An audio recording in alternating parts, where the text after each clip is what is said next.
एक्स volunteer फोर्सनि मानगोनां सारमोननि मोनसे बिबुंथि जोंनि आलादा रायजो सेपारेट स्टेट बड'लेण्ड डिमान्डखौ लानानै आरो बिथांमोननि बिबुंथि होनाय भिडिअखौ आंनि नैबे भिडिअनि जोबथारनायाव आङो होनानै दोननाय जादों। बेखायनो नोंथांमोना बे भिडिअ कमप्लिट नायजोबानो जाबाय। बेनि सिगाङावहाय आङो नैबे भाइरेल जाबाय थानाय भिडिअनि एगेन्स्टआव फंनैसो बाथ्रा बुंग्रोनो सानबाय। बे भिडिअनि सिङाव जायफोर सुबुंफोरखौ जोङो सोरखौबा एटाक खालामनाय सोरखौबा बुनाय नुदों, जों खोनानो मोन्दों बैसोरो साफ्रोमबो इउपिपिएल पलिटिकेल पार्टिनि मेम्बारफोर बा बिबानगिरिफोर होननानै जों मिथिनो मोननाय जादों। बेसेबां सैथो बेसेबां नंखाय बेखौथ' बुंनो हाला, नाथाय जुदि सैथो मारब्ला दिनैनि स्टेजआव मानगोनां प्रमद बर' बिथाङा बे नुथायखौ नुगोना नुवाखै आरो जुदि नुदोंब्ला मोनथिदोंब्ला थाबैनो एक्सन लानाया मोजां जागोन। 12:30 হ'ব। ইয়াত চাৰ দোকান আছে আমাৰ মিউনিচিপালিটি বৰ্ডৰ ওচৰত। সুনীল ঘোষ নামৰ কিবা এটা দোকান আছে, সিহঁতৰ লগত কিবা দোকান দোকানী কিবা কাজিয়া আছে নেকি মই নাজানো ভালকৈ। তো ইয়াত এজন ল'ৰা আছে অভয় ঘোষ, তাৰ লগত কিবা কাজিয়া লাগিছিল নেকি টাউন কমিটিৰ মানুহবিলাকৰ লগত। তো মই তাত চাহ দোকানত বহি আছো, তো কিবা গালাগালি ইয়াৰ পৰা হৈ আছে তাৰ পৰা হৈ আছে।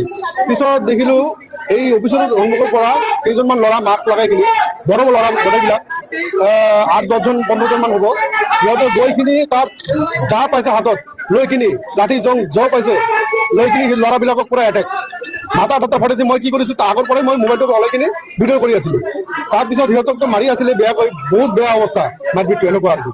তাৰপিছত ল'ৰাবিলাক এজন মোৰ লগত মোক দেখি কিনি দৌৰি আহি মোৰ মোবাইল কেমেৰা কৰি দেখি কিনি অতিকে কেমেৰা কৰি আছে, মোক কলাৰ ধৰি কিনি টানি লৈ গ'ল। তাকো মোক মাৰি কেইটামান ঘুচি দিল মোক। মই বড় ভাষা কৈছো সিহঁতৰ লগত, তাৰ কাৰণে মোৰ জীৱনটো আজি বাচিল। কোৱাৰ পিছত মোৰ মোবাইলটো লৈ ল'লে, লোৱাৰ পিছত ক'লে ল'ৰাটোক উঠাই ল'লো। গোটেইবিলাক ক'লে সিহঁতক ক'লে গৈছে, মোক উঠাই লৈ আহিলে সিহঁতে। আনি কিনি মিউনিচিপালিটি বৰ্ডত মোক ইয়াত আনিলে। আনাৰ পিছত আমাৰ চেয়াৰমেন ছাৰ আহিল, চেয়াৰমেন ছাৰৰ সন্মুখত কৰি আছে আমাৰ 4 মাহ চৰকাৰ আছে, আমাৰ 4 মাহ চৰকাৰ চৰকাৰ আছে আমাৰ যা খুচি মই আমি কৰি যাম, কি কৰিবি তহঁতে এনেকুৱা কৰিলে। মানুহ আছিল আৰু তাৰপিছত মোৰ ৰাগটো সিহঁতে ৱালত গোটাই আছে। তাৰপিছত যোৱা টাইমত এনেকুৱা ক'ল চেয়াৰমেন ছাৰক যে ইয়াক মই বড় ভাষাত ক'লে, মইতো বড় ভাষা বুজি পাওঁ, ক'লে এই ইয়াক মই 4 দিন বা কেইদিন মানতে আউট কৰি দিম, মাৰি আউট কৰি দিম এনেকুৱা ক'লে আৰু কৈ কিনি ধমকি দি গ'ল মোক। এইটোতো আমাৰ জানা মতে টাউন কমিটি পৰাই গৈছে। दिनैयो मानगोनां प्रमद बर' नोंथाङानो मोनसे बाथ्राखौ बुंबाय थायो जे बिटिआर एकर्डनि उनावहाय जोंनि बिटिसि हालामाव जोंनि ओनसोलाव गोजोन थासारि फैबाय, दिनै 4 बोसोरा गोजोन थासारिनि गेजेरजोंनो बारग'लांबाय। बेफोरबायदि माखासे बाथ्राखौ नोंथाङा दिनैसिमबो जों रायजो राजानि सिगाङाव फोरमायबाय थायो बा बुंबाय थायो। थारैनो जुदि गोजोना जुदि जामारदोंब्ला आरो गोजोननि थासारिखौ नोंथांनि दैदेननाय बे सरकारानो जुदि लाबोनो थाखाय हर सान जुदि नाजाबाय दंब्ला, अब्ला दिनैनि समाव नोंथांनि बे पलिटिकेल पार्टिनिनो सोरबा मेम्बार सोरबा बिबानगिरिया बेफोरबायदि साननि गेजेरावनो गोसोबायदि गुन्डागिरि दादागिरि खालामनाय नुथायखौ जों माबोरैहाय मानो नुनो मोनखो? थारैनो नोंथांनि दैदेननाय बे सरकारा नोंथांजों थाफानाय मावथिफोरा जुदि जोंनि ओनसोलखौ लानानै अरायसम गोजोननि थाखाय जुदि खामानि मावबाय दंब्ला दिनै मानो जों बेफोरबायदि गुन्डागिरि खालामनाय नुथायखौ जों माबोरै मानि थाखाय जों नुनो मोनखो? सान नोंथां मानगोनां प्रमद बर' नोंथाङा खुगायावल' गोजोन फैदों होनबा जानाय नङा। गोजोना फैदों नोंथांमोन बायदिनो माखासे लिडारफोरनि पार्सनेल पलिटिकेल क्रेडिटनि थाखायल' गोजोन फैदों दिनैनि बे स्टेजआव। लोगोसे नोंथांनि बे पलिटिकेल पार्टियाव जायफोर बिबानगिरिफ्रा जायफोर वर्कारफोरा बेफोरबायदि माखासे सुबुं समाजनि नेमखान्थिनि बारगा खामानि मावबाय थायो बा मावबाय थानायखौ जुदि नुदोंब्ला बैफोर वर्कार्सफोरखौ बैफोर मेम्बारफोरखौ नोंथांजों बा नोंथांनि पार्टिनिफ्राय बिसोरखौ डाइरेक्ट किक आउट खालामखानाया मोजां जागोन। नङाब्ला फैबाय थानाय समाव नोंथांनि पलिटिकेल केरियारजों लोगोसे नोंथांनि बे पलिटिकेल पार्टियाबो जोबस्रांलांनो बारा गोबाव सम नांनाय नङा। मिथिबाय? बेफोरबायदि गुन्डागिरिया सोलिया। थांनाय 2022 मायथाइनि 18 डिसेम्बराव बाक्सा डिस्ट्रिक्टनि सिङाव थानाय मुसलपुर टाउनाव जोङो बे सानखालिनो डिसेम्बरनि 18 खालार खालि जोङो बेखौ जोनोम होदोंमोन। जोङो जाहैबाय आगोलनि बड'फा उपेन्द्रनाथ ब्रह्मनि दैदेननायाव 1987 मायथाइयाव दैदेनजानाय बा जोंखौ मावसोम हान्जा होननानै दाबोनाय जादोंमोन। दिनैसिम जोङो 35 बोसोर बारग'लांबाय। बिनि उनावबो जों जे बड'लेण्ड जिबाय थाबोदोंमोन बर' हारिया, बे जाफुंसारैखौ नुनानै जोङो मुसलपुरावनो जोङो गोदानै अल बड' एक्स भलन्टियार फोर्स अर्गानाइजेसन मुं लानानै जों गोदानै बे आगोलनि मावसोम हान्जाखौनो जों बोखांफिननानै दाफिननाय जादों। दा बेवहाय जोंनि थांखिया जाफुङागौमानि थारमाने बड'लेण्ड रायजोआ जाफुङागौमानि जोङो मावलांबाय थागोन। जों दिनै बैसो बाबेनदोंब्लाबो जेरैबाबो जों नाजालांगोन। मानो होनोबा जोङो नुबोबाय बर' हारिनि गेजेराव जोंहा मोनथाम सुक्ति जालांबाय, BEC जाबाय, BTC जाबाय एबा बिटिआर जालांबाय। खिन्थु जोंनि जेनाखि बड'लेण्ड बिनाय बे मोगथाङाव जाफुंसारनाय नुवाखै बा जों मोनाखै। दा बुंनो थाङोब्ला मोनथाम एग्रिमेन्ट जादोंबाबो दिनै बर'नि गेजेराव गावजों गाव नारलायलायनाय, हिंसा हिंसि जानाय बा राजनैतिक भाबै गावजों गाव नांलाय खमलाय जानायखौ जों बांसिननिफ्राय बांसिन नुदों। जों ओंखायनो दा बर' हारिखौ ज'यैनो खौसे खालामनानै जोङो जाहाथे जुजिफिननो हायो जों बेखौ लुबैदों आरो। नंगौ जोङो दिल्लीयाव थाफैदों।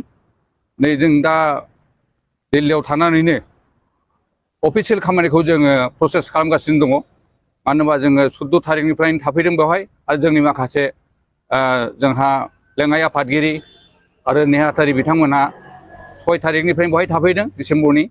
दा जोङो दासिम अफिसियेलि हाबाफारिखौ मावगासिनो दं। खिन्थु एपइन्टमेन्टनि थाखाय जोङो दिन थारिखखौ मोनथ'वाखै। मानो होनोबा दा पार्लियामेन्ट सेसन जानायखाय गभर्नमेन्टआ जोंजों एसे एपइन्टमेन्टखौ होथ'वाखै। आसा खालामो जोङो नैबे कয়েকदिननि गेजेरावनो एपइन्टमेन्टनि थाखाय प्राइम मिनिस्टार, हम मिनिस्टार, प्रेसिडेन्ट आरो सर्बानन्द सन'वाल बिथांनोबो जोङो अफिसियेलि लेटारखौ होखाजोब्बाय। दा बिथांमोना खुब सम्भब नैबे पार्लियामेन्ट जोबनायनि उनावनो, सेसन जोबनायनि उनावनो एपइन्टमेन्टखौ खुब सम्भब जोंनो होगोन आरो खुब आसा दङ जोंहा। मिसना खुब मोजां जादों। मानो होनबा जोङो सिङाव सुलाद लानानै मिथिनाय बादिब्ला माने दानि BJP गभर्नमेन्टआ 2029 आरो 30नि गेजेराव सारा भारतआव 8टा आरो गोदान रायजो दानायनि मोनसे प्लेनिं लादों होननायखौ जों खोनानो मोन्दों, मिथिनो मोन्दों। दा बेनिखायनो जोंबो नाजादों। मानो होनोबा जों जुदि गावनि मोननांगौखौ गाबबाय थानो रोङाबा बा बिनो रोङाबा जोंनाबो थालांगोन नामा जों बेखौ सानदों। मानो होनबा जोङो बड'लेण्ड रायजो बिनाया बुंनो थाङोब्ला 1967निफ्राय लानानै जों दिनैसिम 58 बोसोराव आगान होबाय। बुंनो थाङोब्ला जोंनि बड'लेण्ड बिनायानो भारतआव फुरानासिन। खिन्थु जोंनि गदाय गदाय बिनाय दिनै तेलेंगाना, छत्तीसगढ़, उत्तराखन्ड, झारखन्ड जालांजोब्बाय। नाथाय बड'लेण्डआ थालांगासिनो दं।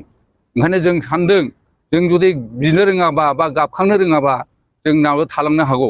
ओंखायनो जों जेरैबाबो नैबे 29 बा 30नि गेजेराव गभर्नमेन्टआ जे मोनसे गोदान रायजो बानायनायनि मोनसे प्लेनिं बानायदों, बेवहाय जाहाथे जोंनि बड'लेण्डआ थालाङा जों बेखौनो साननानै गोख्रोङै जों नाजाबाय थागोन।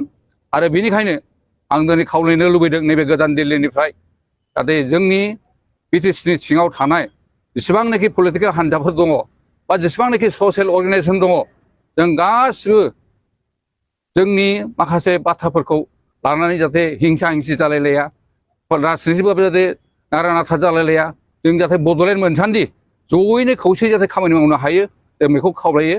आरो जोंनि आफादनिफ्राय आं बेखौनो अरायबो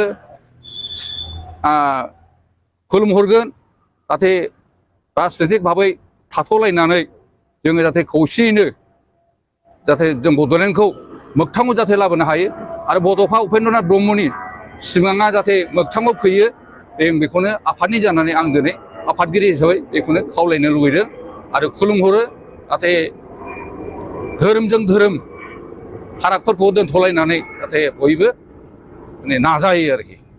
आरो जोङो लासैनो नाजालांबाय थानायनि गेजेरजों जों बयखौबो जों खौसे खालामनो नाजागोन।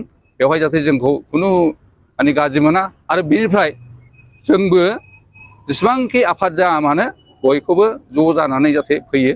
रायजो मोनखांनानै जोंनि बर' हारिया बबे पलिटिकेल हान्जाजों थाफानानै रायजोखौ खुङा बे आलादा बाथ्रा। खिन्थु दा जे जोंनि गेजेराव UPPL आरो BPF एसे नारा नाथा जाबाय थायो, बेफोरखौ जोङो एसे दुखु मोनो। जाहाथे खौसे जालायनानै जोंनि बड'लेण्डआ जाहाथे जाफुंसारो जों बेखौनो खावलायबाय थागोन आरो।